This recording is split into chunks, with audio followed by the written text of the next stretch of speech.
Donc moi je vais vous montrer, faire la démonstration de comment je me connecte. Donc ensuite, en haut à droite de l'écran, vous voyez, il y a une fenêtre pour scanner.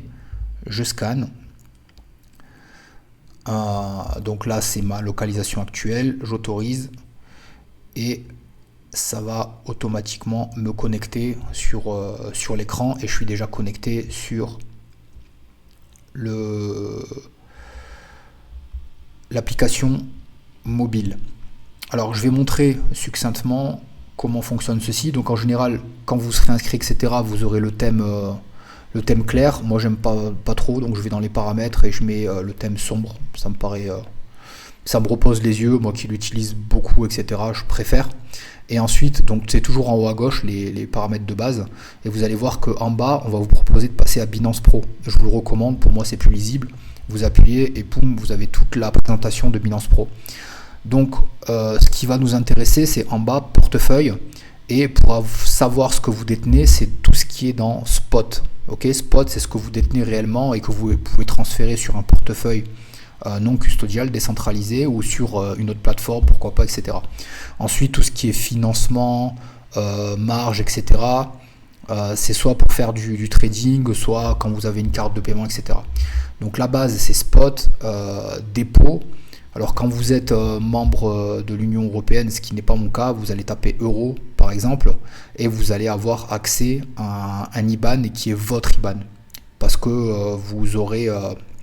c'est comme si vous avez un compte en fait chez Binance et vous allez devoir saisir ce RIB en tant que bénéficiaire dans votre banque et vous allez par exemple envoyer 100 ou 1000 euros ou 10 000 euros et ça va arriver directement sur votre Binance.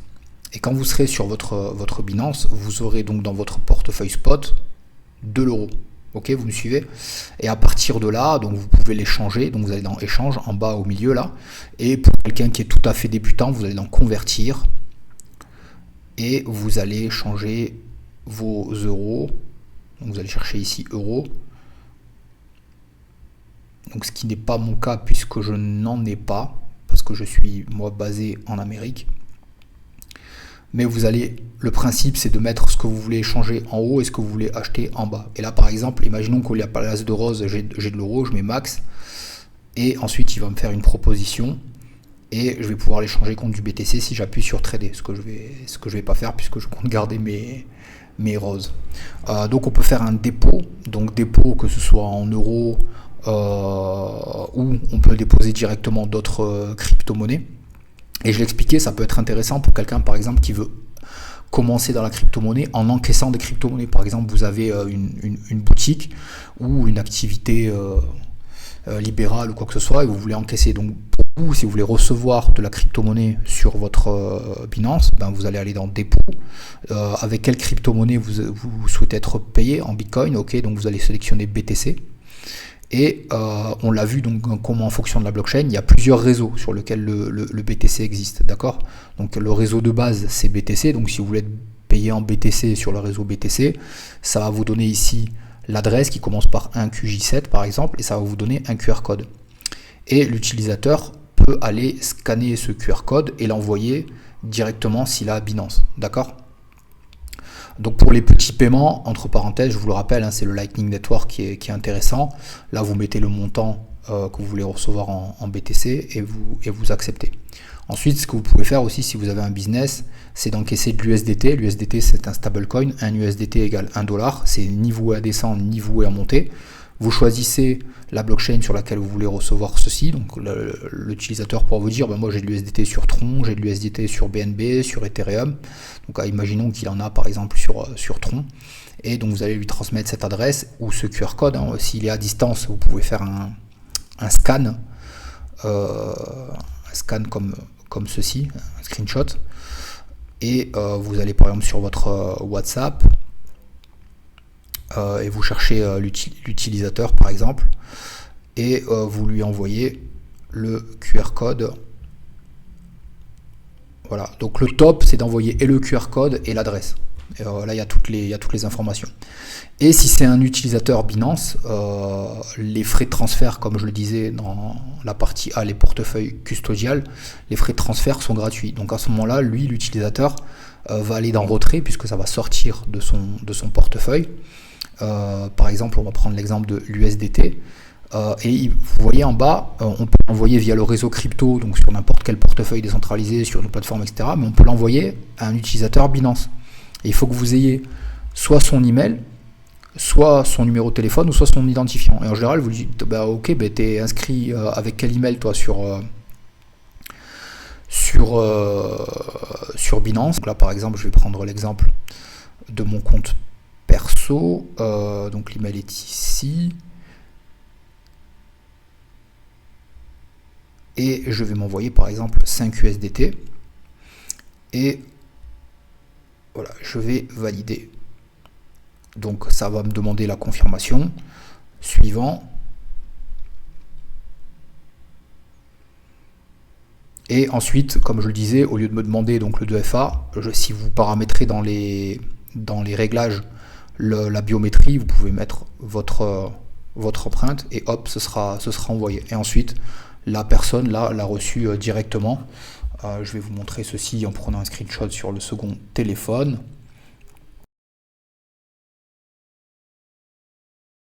Autre chose aussi que je rajoute dans cette explication, une fois que l'utilisateur ou vous-même avez reçu un paiement de la part d'un utilisateur Binance, ça va arriver dans votre portefeuille financement. Vous voyez en haut, je tapote, il y a aperçu, spot, financement. Voilà, je passe de spot à financement.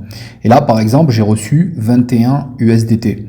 Mais si je veux les utiliser pour acheter de la crypto-monnaie, que ce soit en passant par les fonctionnalités de trading classique ou par la simplification de convertir une crypto-monnaie pour une autre, je vais devoir rapatrier ceci dans mon portefeuille spot. Ok, donc je le rappelle, je l'ai en financement ici et je veux le ramener en spot. Donc vous voyez, par exemple, vous cherchez ici en spot, vous voyez que vous avez j'ai très peu d'USDT et je sais qu'ils sont en financement. Donc à ce moment-là, en bas à droite, je vais appuyer sur transfert. Et je vais transférer d'un portefeuille vers un autre. Donc là, c'est de ce portefeuille spot vers financement, puisque je suis parti de portefeuille spot, mais je peux inverser ou je peux aller chercher d'autres portefeuilles. Mais nous, ce qui nous intéresse aujourd'hui, c'est portefeuille spot et portefeuille financement. Donc là, je vois en bas de montant disponible 21 USDT. Donc je fais max, je confirme le transfert qui est gratuit évidemment.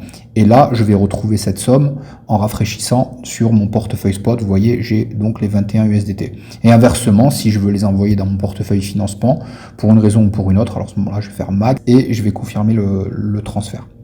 Voilà, c'était important pour moi de faire cette parenthèse. Ensuite, parmi les autres fonctions, donc on a vu donc comment déposer sur votre compte, que ce soit des euros ou des crypto-monnaies, et ensuite comment en envoyer.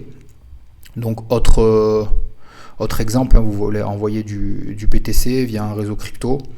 Donc à ce moment-là, donc l'adresse, si c'est en dehors de Binance, le réseau. Donc si c'est on-chain, c'est le réseau Bitcoin. Si c'est Lightning Network, pourquoi pas, hein, si vous voulez recharger votre portefeuille en Lightning pour aller dans des pays, vous pouvez payer en BTC, le nombre de BTC, et ensuite en bas, ça va retirer. Donc comme vous pouvez voir, selon le réseau, ça va vous prendre plus ou moins de frais. Par exemple, sur le réseau Bitcoin, ça va vous prendre 6,67$ au prix actuel, donc 3 x 0,1 BTC. Et après, par exemple, sur le Lightning Network, ça vous prendra 100 fois moins de frais. Sur le réseau, par exemple, de Binance, qui est la BNB Smart Chain, ça vous prendra que 58 centimes de dollars, et les frais se payent évidemment en BTC. Alors ce qui va vous intéresser dans la version bureau, quand vous allez vous connecter, une fois que vous aurez suivi toutes les indications, et c'est très facile de le faire, hein, puisque je le répète, c'est francophone. S'il n'est pas en français, par exemple moi il est en anglais, si je le veux en français, bon, je cherche français, et comme par magie tout va s'afficher en français. Donc ce qui va vous intéresser, une fois que vous vous serez inscrit, que vous aurez passé les vérifications qui sont très simples à suivre, vous allez aller dans actif, et pareil que sur l'application, ce sera donc portefeuille spot pour voir ce que vous avez dans le portefeuille spot. Alors il y a certains petits boutons qui n'ont pas été traduits, comme deposit c'est dépôt, withdraw c'est retirer, donc déposer pour quelqu'un qui veut par exemple vous envoyer de la crypto-monnaie, que ce soit pour l'encaisser ou autre, ou withdraw pour vous envoyer, payer en crypto-monnaie pourquoi pas, pour l'envoyer sur un portefeuille non custodial, etc. Donc c'est là où tout va se passer. Donc ce sera asset, portefeuille spot, ou sinon vous pouvez aussi passer par là. Donc en cliquant sur le petit bonhomme ici, ça va vous montrer votre compte. Asset, ça veut dire actif, donc vous allez dans vos actifs, et là vous allez tomber exactement sur la même fenêtre, hein, et vous allez aller dans spot. Voilà, c'est exactement les mêmes choses. Après, earn, c'est par exemple quand vous avez des crypto-monnaies, vous voulez les prêter à l'application pour qu'elle vous paye des intérêts. Ensuite, ici, trade, c'est pour faire tout ce qui est trading, acheter, vendre avec les différentes fonctionnalités. Donc, je le répète, ça doit faire l'objet d'une formation spéciale, tellement il y a de fonctionnalités. Mais sinon, pour les débutants, ça serait convert, block and trade. Et comme j'ai voulu le montrer sur l'application mobile au départ, vous pourrez choisir ici par exemple de l'euro pour ceux qui ont de l'euro, et par exemple si vous voulez acheter du BTC, donc vous allez mettre par exemple je vais acheter 100 euros de BTC, et il va vous dire 100 euros de BTC ça fera 2 x 0,15 BTC. Vous regardez si la cotation vous va bien et vous validez ici pour ceux qui ont de l'euro. Donc pareil, même chose hein, pour déposer, c'est deposit. Donc déposer de l'euro quand vous êtes un utilisateur de l'Union européenne, ce qui n'est pas mon cas, donc ça s'affiche pas, ou déposer de la crypto-monnaie. Voilà, donc ça je l'ai montré à travers l'application, c'est exactement la même chose sur la version bureau. Vous sélectionnez la crypto-monnaie que vous voulez déposer, donc par exemple du BTC, on va faire au plus simple, hein, depuis le réseau Bitcoin, et ça va vous afficher l'adresse, donc vous pouvez voir c'est exactement la même adresse que ça nous a montré sur l'application. Voilà pour la version bureau, et après l'historique ici, donc on vous montre ici l'historique récent des dépôts. Après si vous voulez plus d'historique, vous allez dans mort. Il faut être un minimum, c'est vrai, faut être un minimum bilingue, et là vous pouvez filtrer par date, par différents types de crypto-monnaies, vous avez tout l'historique. C'est vraiment très bien fait. Honnêtement, je pense que c'est une très bonne application, mais quand vous investissez par exemple dans du BTC et que vous le gardez plusieurs années, pour moi c'est imprudent de le garder sur l'application Binance. Binance pour moi ça sert de pont pour passer d'une blockchain à l'autre, pour acheter des crypto-monnaies, etc. Après moi quand je veux garder des actifs de manière très sécure, je vais sur un portefeuille type Cold Wallet qu'on verra en C, en partie C de ce grand 3. Parce que vous détenez votre clé privée et que la clé privée est déconnectée d'internet. Voilà, j'ai fait le tour, hein. Après il y a plusieurs, en fait on pourrait faire une conférence, une formation spéciale sur Binance. Il y a tellement de fonctionnalités, et en fait ils ont voulu regrouper sur cette application toutes les fonctionnalités en fait qu'on peut retrouver sur le marché de crypto-monnaie, de manière que l'utilisateur puisse faire tout sur une même application. Mais après, comme je l'ai dit, c'est pas votre clé, donc vous n'êtes pas entièrement maître à 100% des actifs. S'il y a la régulation qui vient embêter Binance par exemple, et qui gèle certains actifs, vous allez vous retrouver bloqué. Donc c'est pour ça que c'est important d'avoir un portefeuille non custodial. Donc comme vous pouvez voir en haut de l'écran, donc ce qui vous intéresse à vous, je le répète, c'est portefeuille spot. Et eux, donc Binance, ils ont mis en place un portefeuille Web3, donc ça on est sur un portefeuille non custodial, mais je ne le recommanderais pas. Parce qu'il est vraiment lié à l'application Binance, et en fait on joint les risques, parce que s'il y avait un problème au niveau de Binance, je sais pas, de l'entreprise, etc., ce qui est peu probable aujourd'hui au moment où j'enregistre cette vidéo, certainement que le développement de ce portefeuille Web3 sera touché, puisqu'il est fortement lié à l'application Binance. Et pour ça, moi j'utilise et je propose d'utiliser à des novices le Trust Wallet s'ils n'ont pas l'argent pour investir dans un cold wallet. Voilà, j'ai fait le tour. Ensuite, il y aura peut-être des formations spéciales pour tout ce qui est trading, parce que c'est très technique et je ne peux pas faire ça en 5 minutes. Mais je voulais montrer en fait comment on peut utiliser l'application Binance comme un portefeuille. D'ailleurs, en bas à droite, c'est marqué portefeuille, spot. Je le répète, hein, donc pour recevoir, vous appuyez sur dépôt, vous sélectionnez la crypto-monnaie et le réseau, et pour envoyer, vous allez dans retrait. Et si c'est un utilisateur de Binance, vous allez chercher donc son email, téléphone ou ID, et ensuite transfert, ça c'est les transferts entre les portefeuilles, puisqu'il y a le portefeuille financement en général. Quand vous avez la carte Binance, les cryptos que vous mettez dans votre carte Binance, quand vous allez payer, ça va être transformé directement en euros pour les paiements. Et ensuite, il y a les portefeuilles marge, etc. Mais comme je vous le dis et je le répète encore, ça doit donner lieu à une formation spéciale sur le trading, ce qui n'est pas l'objet de cette formation. Voilà, donc là je vous ai montré la partie portefeuille avec l'application Binance, avec les précautions à avoir en ayant un Google Authenticator, en ayant un email dédié. C'est pas obligatoire, mais je le recommande fortement.